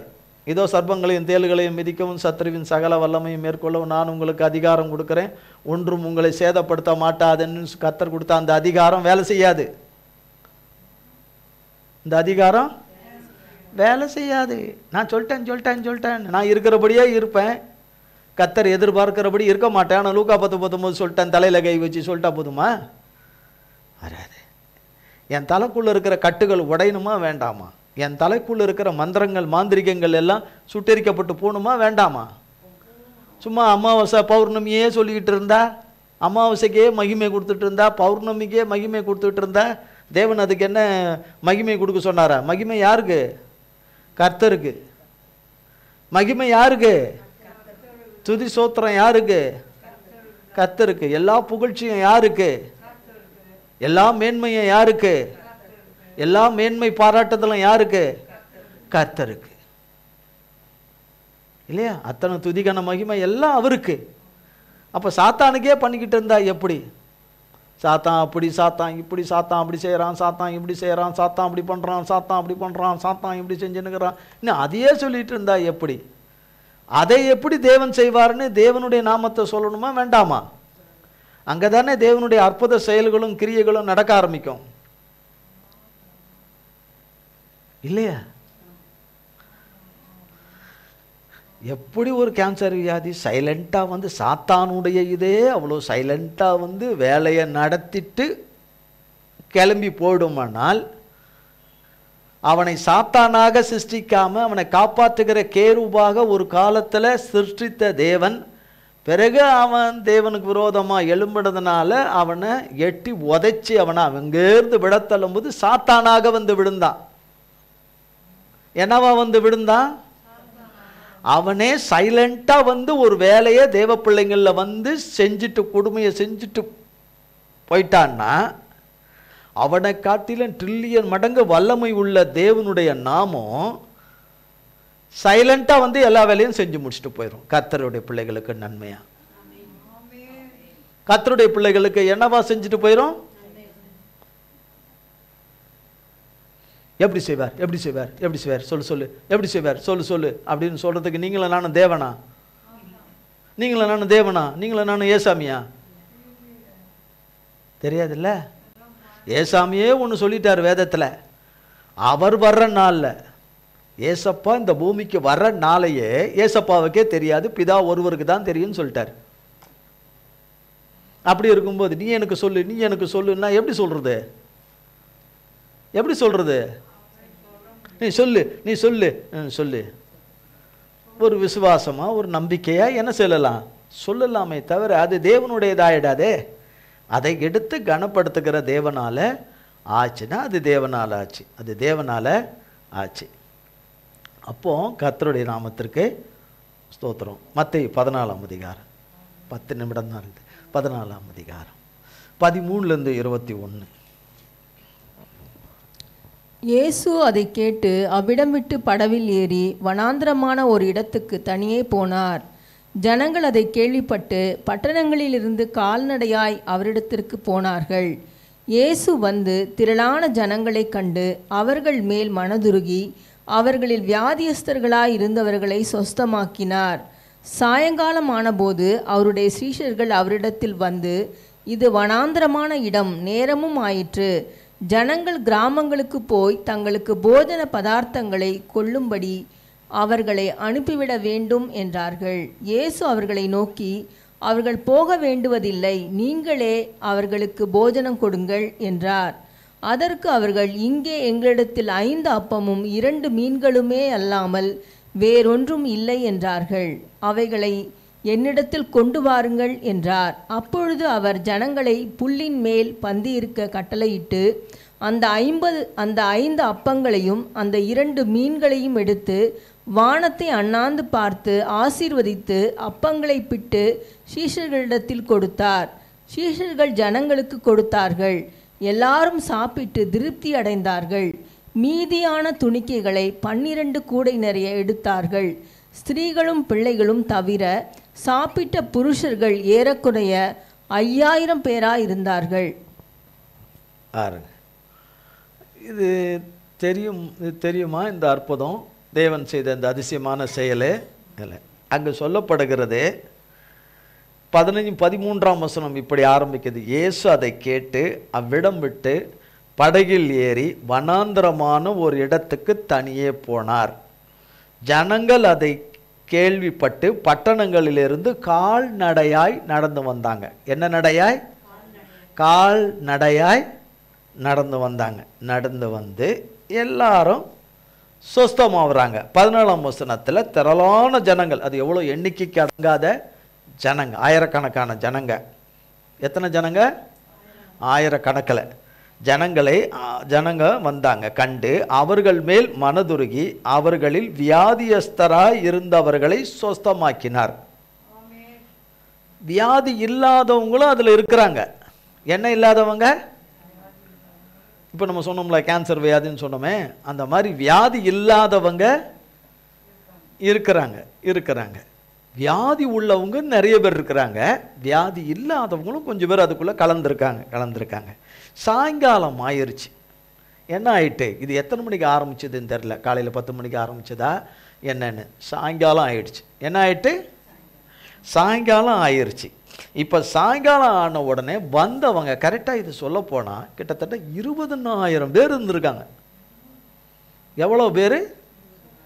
20,000 பேர் இருந்து. ஏன்னா புருஷர்கள் 5,000 பேருன்னா மனைவி பிள்ளைங்க அப்படி தான் கலந்து. சிலர் வந்து பிள்ளைங்க இல்லாமல் வந்திருக்கலாம், மனைவியோடு வந்திருக்கலாம், கணவனோடு வந்திருக்கலாம், கொஞ்சம் அப்படி விட்டு சிலது இருக்கலாம். ஆனால் அப்படி ஏதோ ஏகதேசம் பார்க்கும்பொழுது 20,000 பேர் அங்கே இருந்திருக்கிறாங்க. 20,000 பேர் இருக்கிறாங்கன்னா அது எவ்வளோ பெரிய கூட்டமாக இருக்கும். எவ்வளோ பெரிய கூட்டமாக இருக்கும். அப்போ அவங்களுக்கு சாப்பிட்றதுக்கு சொல்கிறாங்க. அவங்களுக்கு நேரம் ஆயிற்று, அவங்களுக்கு போஜனம் கொடுக்கணுமேன்னு சொல்கிறாங்க. அப்போ போஜனம் கொடுக்கணுமேன்னு சொல்லும்போது இடம் வனாந்தரமான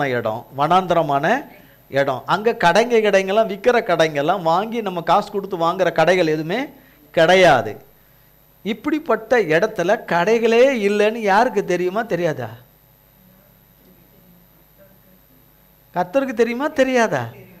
நானே ஜீவ அப்பன்னு சொன்னவர், நானே ஜீவ அப்பன்னு சொன்ன தகப்பனுக்கு தெரியுமா? தெரியாதா? அப்போ அங்கே எதுவும் கடைகளும் கிடையாது. இவங்க கையிலும் ஏசப்பா கிட்ட இருக்கிற சீஷர்கள் கையிலையும் உணவுக்கான இதுகள் எதுவுமே கிடையாது. ஏன்னா முன் ஏற்பாடு பண்ண காரியம் கிடையாது. இது ஒரு மீட்டிங் மாதிரி அரேஞ்ச் பண்ணி ஏசப்பா அங்கே வந்து பேச போகிறாருன்னு சொல்லி நோட்டீஸ் கொடுத்து அல்லது அதுக்கான அறிவிப்புகள் கொடுத்து ஜனங்க எல்லாம் வரல. எந்த அறிவிப்புமே இல்லாமல் ஏசப்பா அங்கே இருக்கிறாருன்னு கேள்விப்பட்டு வந்த ஜனம் 20,000. அதுக்கு மேலேயும் இருக்கலாம். நான் ஒரு எக்ஸாக்டாக சொல்கிறது 20,000. அதுக்கு மேலேயும் இருக்கலாம். அறிவிப்பு இல்லாமல், என்னது? அறிவிப்பு இல்லாமல் வந்த ஜனங்க, நம்ம எவ்வளோ நேரம் எடுக்கணும் தெரியாத வந்த ஜனங்க. ஏசப்பாவுக்கு தெரியும் இது, இந்த சம்பவம் நடக்கிறதுக்கு முன்னாடியே தெரியும் ஏசப்பாவுக்கு என்ன நடக்க போகுதுன்னு, அவர் என்ன செய்ய போறாருன்னு.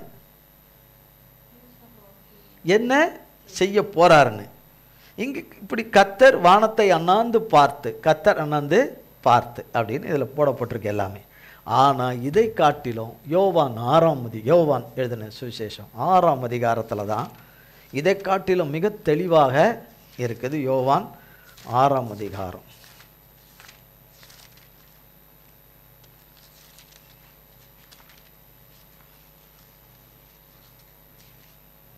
5 இயேசு தம்முடைய கண்களை ஏறெடுத்து திரளான ஜனங்கள் தம்மிடத்தில் வருகிறதைக் கண்டு பிலிப்புவை நோக்கி, இவர்கள் சாப்பிடத்தக்கதாக அப்பங்களை எங்கே கொள்ளலாம் என்று கேட்டார். தாம் செய்ய போகிறதை அறிந்திருந்தும் அவனை சோதிக்கும்படி இப்படி கேட்டார். பார்த்தீங்களா? இது அங்கே இருக்கா? இப்போ வாஸ்தவ மெத்தேவில் பிலிப்பு கிட்ட கேட்டதை குறித்து அங்கே இருக்கா? மத்திய 14 இருக்கா? இல்லை. அதுக்கு தான் அங்கே வாசித்துட்டு இங்கே வரலான்றதுக்கு தான் அங்கே வாசித்து, அதில் இல்லை. இதில் என்ன இருக்குது? பிலிப்பு கிட்ட கர்த்தர் கேட்கறதா இருக்கு. இயேசு தம்முடைய கண்களை ஏறெடுத்து திரளான ஜனங்கள் தம்மிடத்தில் வருகிறதை கண்டு பிலிப்பை நோக்கி, இவர்கள் சாப்பிடத்தக்க அப்பங்களை எங்கே கொள்ளலாம் என்று கேட்டார். ஏசப்பா வேணும்னு தான் கேட்குறாரு, வேணும் தான் கேட்குறாரு, எங்கே கொள்ளலாம் அப்படின்னு. பிலிப்பு என்ன பதில் சொல்கிறாரு பார்ப்போம். கர்த்தருடைய சிஷ்யன் பிலிப்பு என்ன பதில் சொல்கிறாருன்னு பார்க்கலாம் அப்படின்னு. 6ஆம் வசனம் நமக்காக தெளிவுபடுத்துறதுக்காக எழுதப்பட்டிருக்குது, அறிஞ்சுக்கிறதுக்காக. தாம் செய்ய போகிறதை அறிந்திருந்தும் அவர் சோதிக்கும்படி இப்படி கேட்டார். தாம் செய்ய போகிறதை அறிந்திருந்தும். ஏசப்பாவோட 3 வருஷ ஊழியத்தில் இது ஒரு அதிசயமான செயலை செய்கிற ஒரு நாளும் வேலையும் அது.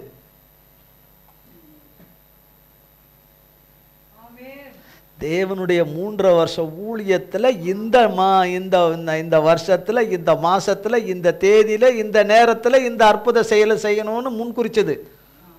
அப்படித்தான் நம்ம ஒவ்வொருத்தருடைய வாழ்க்கையிலும் அவர் செய்ய போகிறது. அவர் குறிக்காத நாளில் அற்புதம் நடக்காது, அவர் குறித்த நாளில் அற்புதம் நடக்காமலும் போகாது.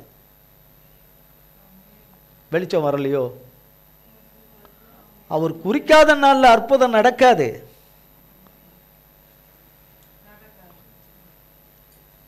அற்புதம் இப்போ ஒரு கல்யாணத்துக்கு நாள் குறிச்சிட்டாங்க. நாள் குறிச்சதுலேருந்தே அந்த நாள் குறிச்சவங்களுக்கு எல்லாருக்கும் தெரியும்ல, இல்லையா? நாள் குறிச்சவங்களுக்கு எல்லாம் தெரியும். பிறகு அது காட்டு தீ போல பரவுமா பரவாதா? பத்திரிக்கை வைக்கிறதுக்கு முன்னாடியே கேள்விப்பட்டோம் கேள்விப்பட்டோம் கேள்விப்பட்டோம் கேள்விப்பட்டோம் கேள்விப்பட்டோம்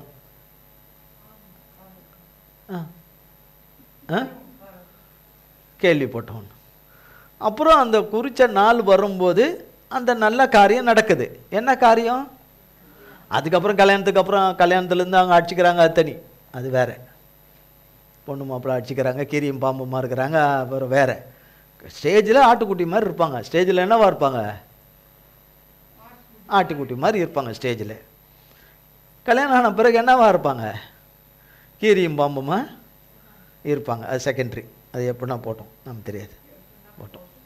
ஆனால் அதெல்லாம் தெரியுது நமக்கு. முன்குறித்தது பண்ணுறது எல்லாம் அந்த நாளில் அது நடக்கும்போது அது நல்ல காரியம், கடவுளுக்கு இது கர்த்தரால் வந்த காரியம்னு நடக்குதுன்னு சொல்லி நம்ம வசனத்தை போட்டு அந்த காரியம் நடக்குது. இது எல்லாம் முன்னேற்பாடாக பண்ணி நடக்கிற காரியம். ஆனால் அங்கே நடக்கிற காரியம் மனுஷர் பார்வையில் முன்னேற்பாடாக எந்த காரியமும் நடைபெறலை. ஏசப்பா அந்த இடத்துல வந்து பேசுகிறதும், அற்புதம் அந்த இடத்துல வந்து கர்த்தருடைய வார்த்தையை சொல்கிறதும், அங்கே தேவன் சுகம் அளிக்க போகிற காரியமும், சீஷர்கள் தம்முடைய ஜனங்களை யாரெல்லாம் சுகம் கொடுக்கணுமோ அவங்களெல்லாம் பட்டணத்திலேருந்து வர சொல்லுன்னு ஏசப்பா சொல்லிலாம் யாரும் இங்கே வரல. ஏசப்பா கூப்பிடாமலே ஏசப்பா இருக்கிறாருன்னு கேள்விப்பட்டு வந்த ஜனம். அப்போ இங்கே எந்த முன்னேற்பாடும் இருக்காது. இந்த இடத்துல எந்த முன்னேற்பாடும் இருக்காது. சேரோ, அது உட்காரத்துக்குரிய வசதிகளோ, உட்காரதோ, மைக்கோ. அந்த காலத்தில் மைக் இல்லை. அந்த காலத்தில் பிளாஸ்டிக் சேரு, அந்த சேர், மரச்சேர் அதெல்லாம் இல்லை அன்றைய காலகட்டங்களில். ஆனால் எந்த முன்னேற்பாடு இல்லாமலேயே அந்த 20,000 பேருக்கு எப்படி சத்தம் கேட்கும்? தேவனுடைய சத்தம். இங்கிருந்து நம்ம மைக்கில் பேசுகிறோம் கொஞ்சம் பேருக்கு, அவ்வளோ ஜனத்துக்கு எப்படி அது ஆண்டவருடைய வார்த்தை போய் அவங்களுக்குள்ளே போயிருக்கோம். அதுவும் ஒரு அற்புத செயல் தான் இல்லையா? மைக்கில் பேசியே காதில் சரியாக உழலை, கவனிக்கலை, அதனால் உழலை.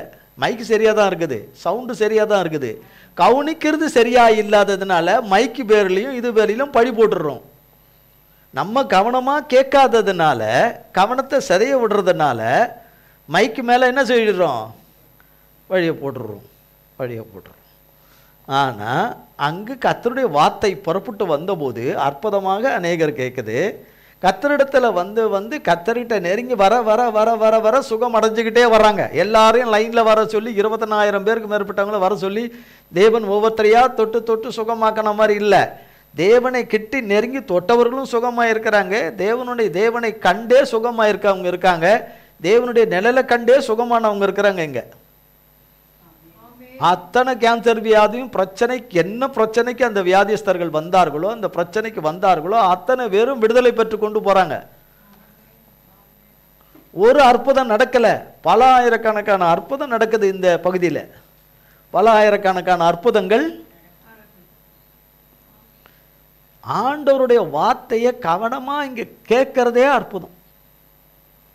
பெரிய அற்புதம். பெரிய ஆண்டவருடைய வார்த்தையை கவனமா கேட்கறது அற்புதம். அதை பத்திரமா வச்சுக்கிறது அதை விட பெரிய அற்புதம். பிறகு அது நன்மையா பிறக்கிறது அதை விட ஒரு பெரிய அற்புதம். அது பிறகால அது நன்மையா உள்ள வச்சது. இப்போ ஒரு கோழி ஒரு முட்டையை காக்குது, அடை காக்குது. அடை காத்துக்கிட்டு ஒரு நிமிஷம் அடை காட்டு எகிரி எகிரி ஓடி ஓடி விளையாடின்னு இருக்குதுன்னு வச்சுங்க. பக்கத்தில் இன்னொரு சேவலோட போய் விளையாடின்னு இருக்குதுன்னு வச்சுங்க. கோழி இந்த அடை காக்கிறத விட்டு ஒரு சேவலோட போய் விளையாடின்னு இருக்குது இந்த கோழி. கோழி அதான் தெரியுமா? கோழி சேவல் அதெல்லாம் தெரியும். எங்கே அதெல்லாம் நகரத்தில் தான் இருக்கும், கிராமங்களில் இருக்காது. இந்த கோழி சேவல்லாம் வந்து கிராமங்களில் இருக்காது, நகரங்களில் தான் இருக்கும். பெரிய பெரிய நகரங்கள், சிட்டி, அங்கே தான் இருக்கும். அங்கே தான் இருக்கும். அவங்களுக்கு தான் தெரியும், நகரத்தாருக்கு தான் தெரியும் பெரும்பாலும் கோழி சேவல்லாம். அப்போது அந்த கோழி அடகாக்கிறத விட்டுட்டு ஓடிட்டு போயிருந்தா எங்கே குஞ்சு பறிக்கும்? அது அடகாக்கிறதுக்குன்னு எவ்வளோ நேரம் உட்காரணுமோ, எத்தனை நாள் கணக்கோ அது வரைக்கும் அது உட்கார்ந்துருந்தா தான் என்ன ஆகும் இல்லையா? வரும் இல்லையா? அப்போ விட்டுட்டு ஓடிடுது, லீவ் போட்டு ஓடிடுது, அதுக்கு ஓடிடுது இல்லையா? கோழி அம்மா யாரோ ஒருத்தவங்களை வேண்டியவங்களை பார்க்க போயிடுது. அப்பப்போ அடை காக்கிறத சரியாகவே காக்காமல் கடைப்பிடிக்காமையே போகுதுன்னா குஞ்சு பறிக்கும்? பொறிக்காதில்ல? அது போல தான் நம்மளுதும் குஞ்சு பொறிக்கணும்னா ஆண்டவருடைய வார்த்தை நமக்குள்ளே வந்து அதை தங்கி இருக்கும்படி வச்சு, அதை பிடுங்க வர சாத்தானுக்கு பிடுங்க கொடுக்காதபடி. சாத்தானா வந்திருக்கிறேன்னு டைரெக்டாக வரப்போகிறான் கிடையவே கிடையாது. அதான் முதலேருந்தே சொல்லிட்டே வர்றாரு, ஆதிலேருந்து இவ்வளோ காலமாக சொல்கிறாரு. சாத்தான் யார் மூலிமா வரான்? சாத்தா மூலியமாக பெற்ற பிள்ளைங்க மூலிமா வருவான், உறவினர்கள் மூலம் வருவான், நண்பர்கள் மூலம் வருவான், அயலத்தார், பக்கத்து தெரு, அந்த தெரு, இந்த தெரு, உங்கள் அபிமானிகள் என்ற பேரில் வர்றவங்க அவ்வளோ பேரும் வந்து வந்து வந்து உங்கள் தலையை கெடுக்கவும், வாழ்க்கையை கெடுக்கவும், கர்த்தர் செய்ய போகிற காரியத்தை கெடுக்கவும் தானே வருவாங்க. வர்றதெல்லாம் கேன்சர். அதை அனுமதிச்சா கேன்சர் வியாதி. அதெல்லாம் என்னது? அனுமதிச்சா கேன்சர் வியாதின்னு சொன்னார் இல்லையா? கேன்சரில் இந்த வியாதியஸ்தர்களும் வந்தாங்க. இவங்களும் இதே மாதிரி தான் நிறைய விஷயத்தில் பாதிக்கப்பட்டு, அநேக காரியங்களில் பாதிக்கப்பட்டு, பிசாசினால் பாதிக்கப்பட்டு, பிசாசின் மனிதர்களால் பாதிக்கப்பட்டு ஏசப்பா கிட்ட வர்றாங்க. ஏசப்பா சுகம் கொடுக்குறாரு. இப்போ ஏசப்பா எங்கேயா இருக்கிறாரு? அங்கே அதே இடத்துல இருக்கிறார் இல்லை? பக்கத்து ஊரில் இருக்காரா? பரலோகத்தில் இருக்கிறாரு. அவர் நாமத்தை கொடுத்துட்டாரு. இப்போ ஏசப்பா நாமம் உலகம் ஃபுல்லாக எங்கே வேணாலும் வேலை செய்யும். யார் உண்மையாக கூப்பிட்டாலும் வேலை செய்யும். அன்றைக்கி அந்த இடத்துல மட்டும் தான் வேலை செஞ்சுது. இன்றைக்கி உலகம் ஃபுல்லாக எங்கே வேணாலும் வேலை செய்யும்.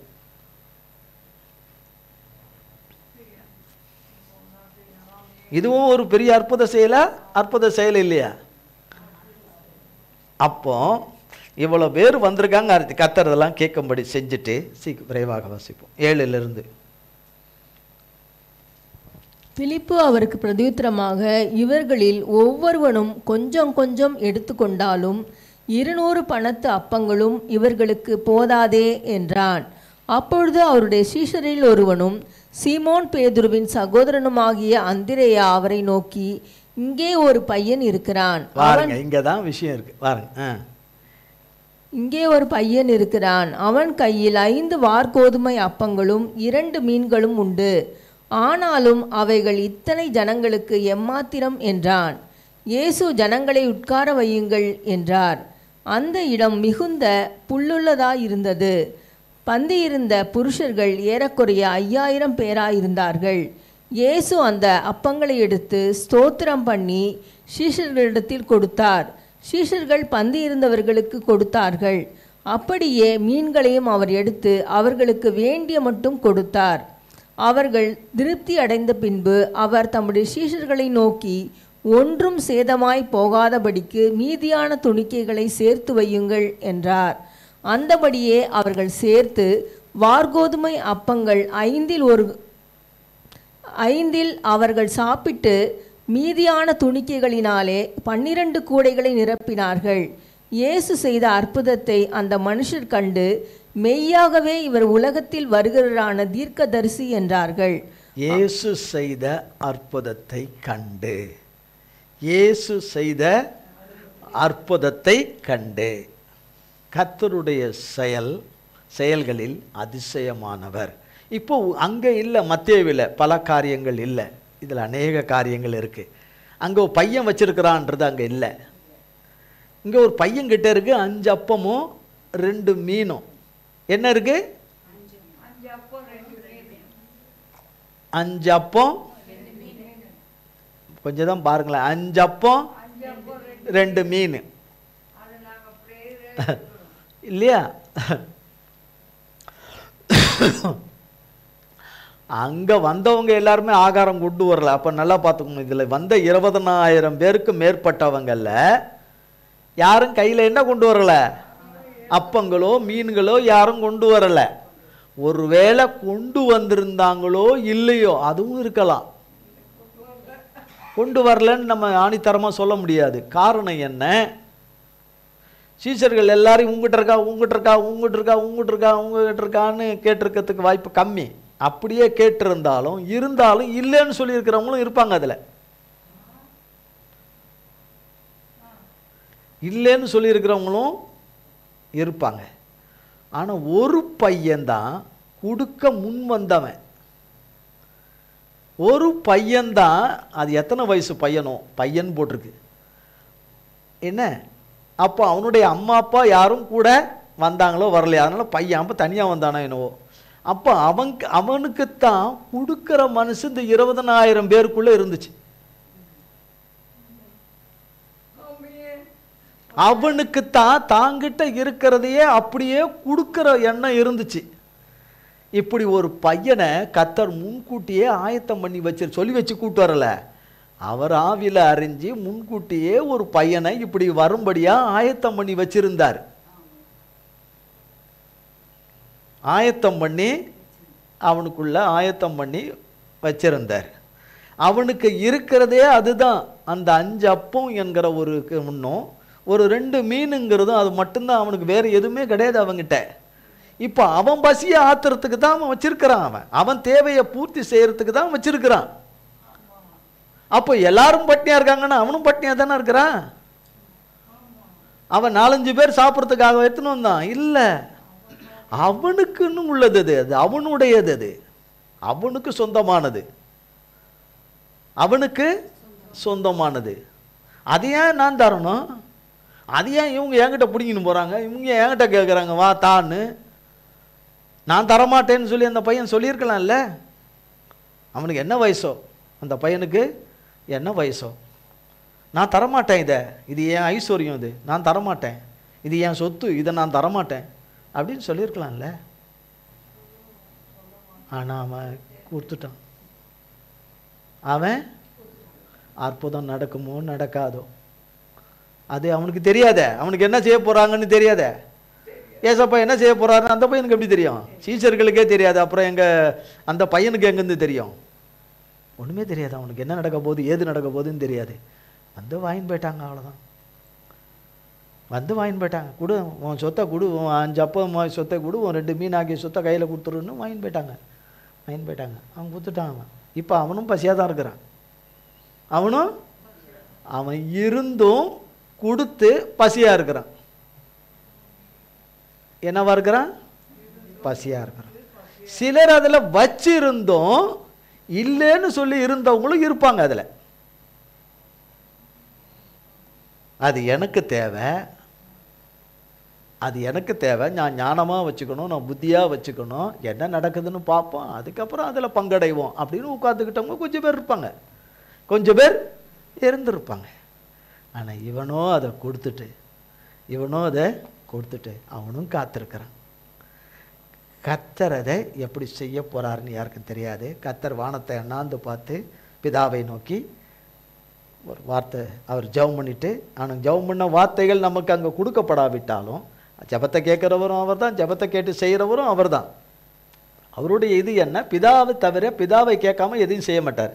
நான் வானத்தை அண்ணாந்து பார்த்து அது இப்போ அந்த கூடையிலிருந்து அந்த 5 மீனும் அந்த 5 அப்பமும் 2 மீன் இருக்கிற அந்த ஒரு அதுதான் முதல்ல இருக்குது. இப்போ அதை பார்த்து அதை எடுக்கும்போது அந்த இடத்துல மீன்களாக வந்துக்கிட்டு இருந்தால் எப்படி இருக்கும்? அப்பங்களாக அந்த கூடைக்குள்ளேருந்து வந்துக்கிட்டு இருந்தால் எப்படி இருக்கும்? இப்போ உங்களுக்கு எப்படி இருக்கும்? உங்கள் கூடையில் வந்துக்கினே இருக்குது, எப்படி இருக்கும்? வந்துக்கினே இருக்குதுன்னா எப்படி இருக்கும்? வந்துக்கினே இருக்குதுன்னு, வந்துக்கிட்டே இருக்குன்னு. இப்போ கொடுத்தவனுக்கா வந்துக்கிட்டு இருக்கு?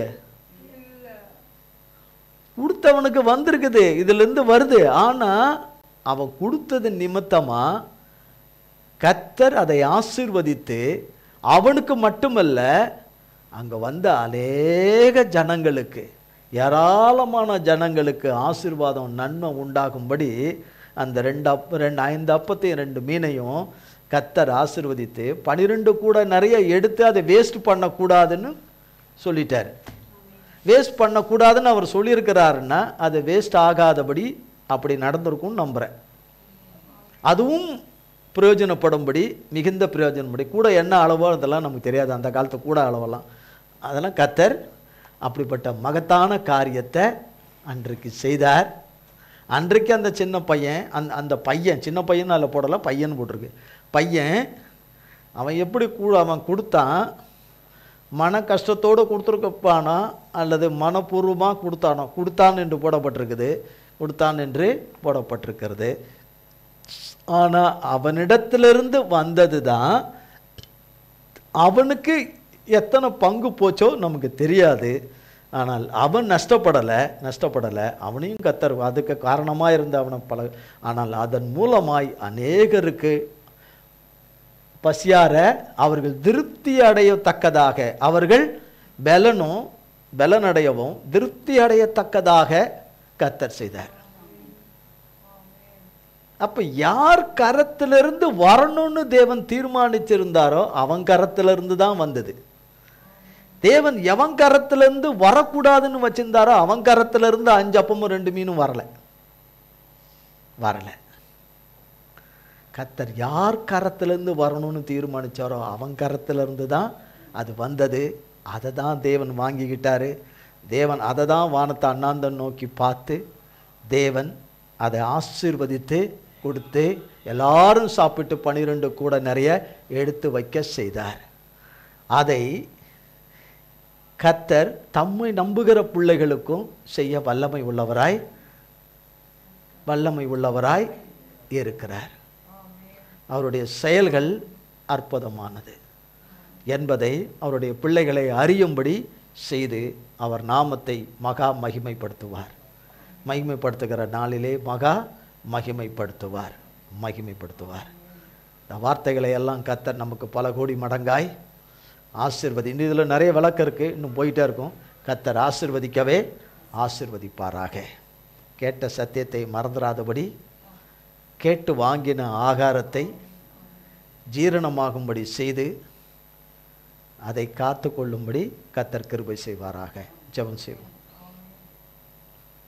எங்கள் அன்பின் பரலோக பிதாவே, கர்த்தராகிய இயேசு கிறிஸ்துவின் மூலம் மண்டலை வருகிறோம்.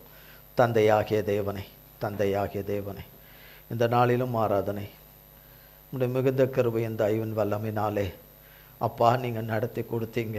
அதுக்காய் ஸ்தோத்திரம். ஒரு குலைந்திருந்த ஆண்டவரே உள்ளத்தை, ஆண்டவரை உடைந்து தூள் தூளாய் கண்ணாடி போல இருந்த உள்ளத்தை திரும்ப எடுப்பித்து ஒருமுகப்படுத்தி ஆண்டவரே அதை செம்மையாய் நிலை நிற்கும்படி செய்து அதிலே உம்மை காணும்படி செய்து ஆண்டவரே இருதயம் உள்ளமாகி அந்த உள்ளத்திலே அந்த உள்ளத்துக்குரிய மனிதனை நீர் பார்க்காதபடி, அந்த உள்ளத்திலே ஆண்டவரே வேறு ஒரு மனிதனை வேறு ஒரு உருவத்தை நீர் பார்க்காதபடி உம்முடைய சாயிலும் உம்முடைய ரூபத்தையே அதிலே பார்க்கும்படி செய்தவரே, உம்மையே அதிலே காணும்படி நீர் அதை காணும்படி செய்தவரே, உமக்கு கோடி ஸ்தோத்திரம். இந்த நாளிலும் வேளையிலும் எங்களுக்கு ஆண்டவர் இந்த ஆராதனை வேலை எல்லாவற்றையும் நடத்தி கொடுத்தீர். லைவில் இணைந்த பிள்ளைகளுக்கும் நடத்தி கொடுத்தீர், ஆசீர்வதித்தீர். நன்மையானதும் செம்மையானதையும் செய்து மகத்துவமான அற்புத செயல்களை செய்து உமது நாமத்தை உம்முடைய பிள்ளைகள் ஒவ்வொருவரிலும் மகிமைப்படுத்தும். கைவிடாமல் காத்துக்குங்க, கண்மணி போல காத்துக்குங்க. உங்கள் கல்வாரி இரத்தத்தில் எங்களை ஒப்பு கொடுக்குறோம். இயேசு கிறிஸ்துவின் மூலம் ஜெபிக்கிறோம் பிதாவே. ஆமேன் ஆமேன் ஆமேன். என் ஆத்துமாவே கர்த்தரை ஸ்தோத்ரி, என் முழு உள்ளமே பரிசுத்த நாமத்தை ஸ்தோத்ரி. என் ஆத்துமாவே கர்த்தரை ஸ்தோத்ரி, கர்த்தர் செய்த சகல உபகாரங்களை மறவாதே. ஆமேன் ஆமேன். கர்த்தராகிய இயேசு கிறிஸ்துவின் கிருபையும் பிதாவாகிய தேவனுடைய அன்பும் பரிசுத்த ஆவியானவருடைய அன்பின் ஐக்கியமும் பராமரிப்பும் பாதுகாவலும் என்றென்றைக்கு நம்முடைய கூட சதா காலங்களுக்கும் நிலைத்திருப்பதாக. ஆமேன் ஆமேன் ஆமேன். இயேசுவின் ரத்தம் ஜெயம். இயேசுவின் பரிசுத்த நாமத்திற்கே ஸ்தோத்திரம். God bless you.